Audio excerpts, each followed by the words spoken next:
దోసకాయ, బెండకాయ, దొండకాయ, నూనె, గుండెకాయ. Welcome to Alochanalamma channel. దొండకాయ ఎప్పుడు ఫ్రై చేయడం ఎలా అనేది ఇవాటి మనం రెసిపీలో చూసేద్దాం.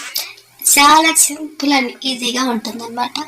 ఏం లేదండి, కొంచెం ఆయిల్ వేసేసి, ఎక్కువ ఆయిల్ కాకుండా కొంచెం ఎండుమిర్చి, తాలింపు గింజలు యాడ్ చేయాలి. దానితో పాటు కరివేపాకు. నూనె బాగా తాలింపు వేడవ్వగానే ఉల్లిగడ్డలు కూడా వేయించండి.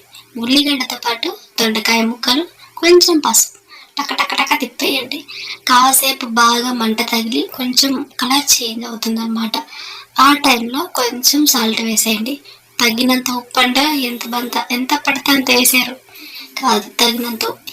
ముక్క బాగా ఉడికిపోయింది అనేది మనకు అర్థమవుతుంది. ఆ టైంలో 2 నిమిషాల తర్వాత ఉప్పు వేసిన తర్వాత 2 నిమిషాల తర్వాత ముక్క బాగా ఉడికిపోతుంది. అప్పుడు కొంచెం కారం, దాంతోపాటు రోటి మసాలా యాడ్ చేయండి.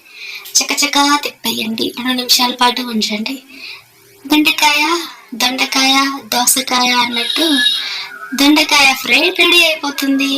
మరికొన్ని వీడియోస్తో మళ్ళీ కలుద్దాం. Thank you for watching this video. Please like చేయండి, షేర్ చేయండి, సబ్స్క్రైబ్ చేయండి. మరికొన్ని వీడియోస్తో మళ్ళీ కలుద్దాం. దొండకాయ ఫ్రై చాలా ఈజీ, మీరు కూడా ట్రై చేయండి. ఇంకెందుకు ఆలస్యం, బ్యాచిలర్స్ అయితే చాలా ఈజీగా చేసుకోవచ్చు. లంచ్ బాక్స్లోకైనా, ఎర్లీ మార్నింగ్ లంచ్ బాక్స్కైనా రెడీ చేసుకోవచ్చు.